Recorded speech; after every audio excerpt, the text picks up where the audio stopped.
Alright guys, today we got the iPhone 14 Pro versus the S23. This is a pretty good comparison, guys. And if you're choosing honestly between the S23 and the standard iPhone 14, the S23 is so much better, honestly. So I would just go with that automatically. But if you're choosing between the Pro, it's kind of close, right? Because they both have the telephoto lens, they both have high refresh rate. So we'll get into it, and let's go ahead and get started here. So I want to talk about the design this year. So what do you guys think about the designs here? Which design do you like better?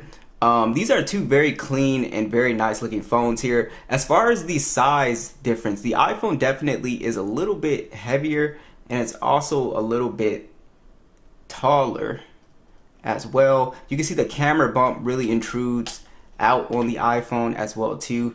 It has more of a, the S23 is a little bit more flat, but the iPhone sort of like, you know what I mean? But two very nice designs here. They both have a matte finish, IP68 dust and water resistant.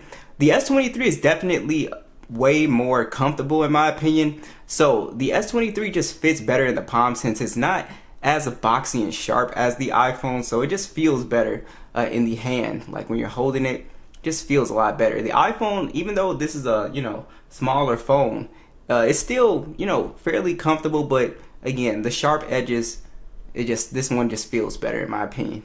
Alright, so let's talk about the displays. So the iPhone does have the Super Retina XDR OLED display. It's 120 Hz HDR10. It gets up to 2000 nits peak brightness. It's a 6.1 inch display with 1179 by 2556 resolution, and it's 464 the PPI.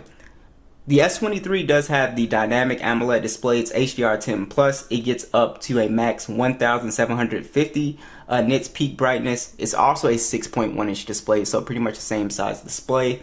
It's 1080p 425 for the PPI. So it's pretty interesting. I do prefer the Galaxy S23's display here for a few reasons. So the punch hole is just less intrusive when you're playing games or you're watching content. It just looks better in my opinion. It's just not in the way.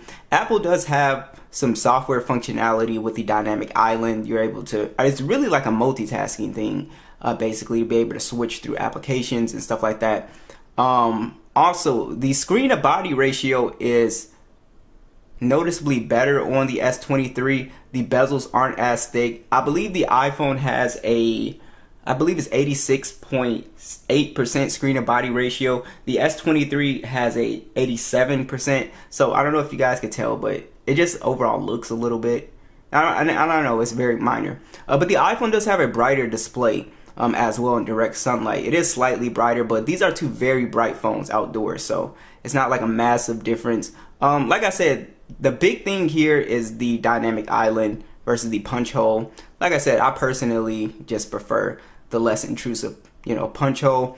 But like I said, you might like the dynamic island, the functionality. See, you can see basically, so when you're in like another application, it'll pop up and it kind of has like a software thing to it. But other than that, like I said, I really like the display. They're both flat displays as well too. And again, they're both the same size as well. So very beautiful panels here, honestly, color wise. You'll just be really happy with the screens on both these phones. Now, when it comes to the specs of these two phones, with the iPhone, we are running the Apple A16 chip, 128 gigs of internal storage on the base model, and then we have 6 gigs of RAM. The S23 is running the Snapdragon 8 Gen 2 processor, and then we also have 128 gigs and 8 gigs of RAM on the base model. So we are running Android 13, One UI 5.1, and you guys can see the score differences. Here you can see iPhone slightly better score here, and how that basically translates when you're using the phone is pretty much just non-existent. And when it comes to the general speed and animations, both these phones are pretty fast. You can see Samsung has done a pretty good job with One UI animations. They feel extremely smooth this year, and you guys can just see how fluid and fast both of these devices are here. So they're pretty much on par. I don't think anyone would really notice too much of a difference, honestly. And the S23 is to me just a little bit a hair faster than the iPhone when launching applications, to me a little bit. But like I said, other than that, not really a big deal. Let's go ahead and try something heavier like PUBG here. The gaming experience is much better this year because the Snapdragon 8 Gen 2 on the S23, it does not get as hot as last year. The iPhone also, it can heat up a little bit when playing games for a long period of time. These smaller phones, they get a little bit warm, but surprisingly the S23 is pretty efficient when it comes to gaming for a smaller device here. So they both do a fantastic job with gaming performance. And the only thing, and it's really with PUBG, is that they were super late to update this game to the 90 frames option. It's on the older Samsung ones, but they just haven't optimized it yet. But like I said, the gaming experience is going to be extremely smooth. You can play anything you want in the Play Store or App Store with these two phones. I think this one should have the 90 frames option. Yeah, this one has the 90 frames option. The S23 is capable of doing it. They don't update. And it's weird because the older Samsung phones have the 90 frames. But regardless, you're going to get a very smooth experience, guys, when you are gaming. And like I said, if you notice, like, the dynamic island, that's what I was talking about with, like, gaming and watching TV. You guys can see, like, that difference when you're gaming. Sort of cuts into the screen. Like I said, it's not too bad, but it is a difference there, especially when you're working with these smaller displays. Let's check out these speakers max volume. We'll start with the iPhone.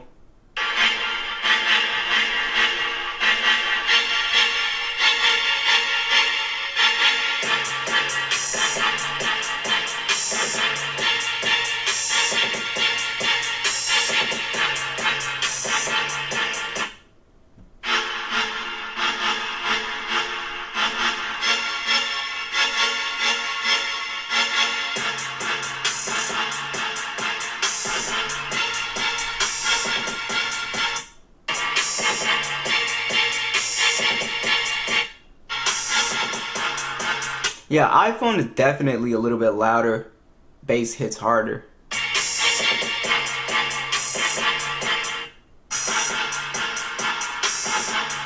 Yeah, the S23 is close, but it's just not as loud. Yeah, I definitely give it to the iPhone there. Definitely louder speakers there. It's kind of close, but I definitely think that's the iPhone. Let's go ahead and talk about the biometrics. So this is something that I've always liked about Android devices, is to be able to give you two options to get into your phone. So with the S23, we have our in-display fingerprint sensor, and we also have face unlock, so we can unlock the phone with two methods. As of, with the iPhone, we have the Face ID, and that's about it. Like I said, I always wanted to see Apple bring Touch ID back, put in the power button under the display fingerprint sensor. I can't talk. Fingerprint sensor. It would be nice to have. Both these phones have NFC. They both have wireless charging. And like I said, the S23, a lot of people sleep on some of the features with Samsung phones. Is Samsung desktop support and also secured folders is something that I really love. And yeah, it's just reverse wireless charging is also another feature as well too that you'll really like. So let's go ahead and talk about the cameras this year. So the iPhone 14 does have a 48 megapixel standard, a 12 megapixel telephoto lens that does 3x optical zoom, and then you also have another 12 megapixel ultra wide that shoots in 4K 60, and a 12 megapixel selfie cam that shoots in 4K 30 or 4K 60, sorry. And with the S23, we have a 50 megapixel standard camera on here, a 10 megapixel telephoto. This one also does 3x optical zoom, and then we also have a 12 megapixel ultra wide. This one can shoot in 8K 30, which is pretty impressive, and then a 12 megapixel selfie cam that shoots in 4K 60. So check out these side-by-side stills and let me know what you guys thought.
Here's a video on the S23.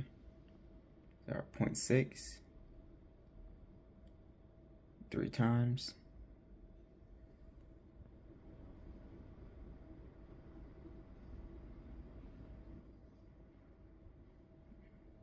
Let me know what you guys think. Alright guys, here's the video on the iPhone. Here's our 2X. We also have a 3X. And then we also have our 0.5 as well.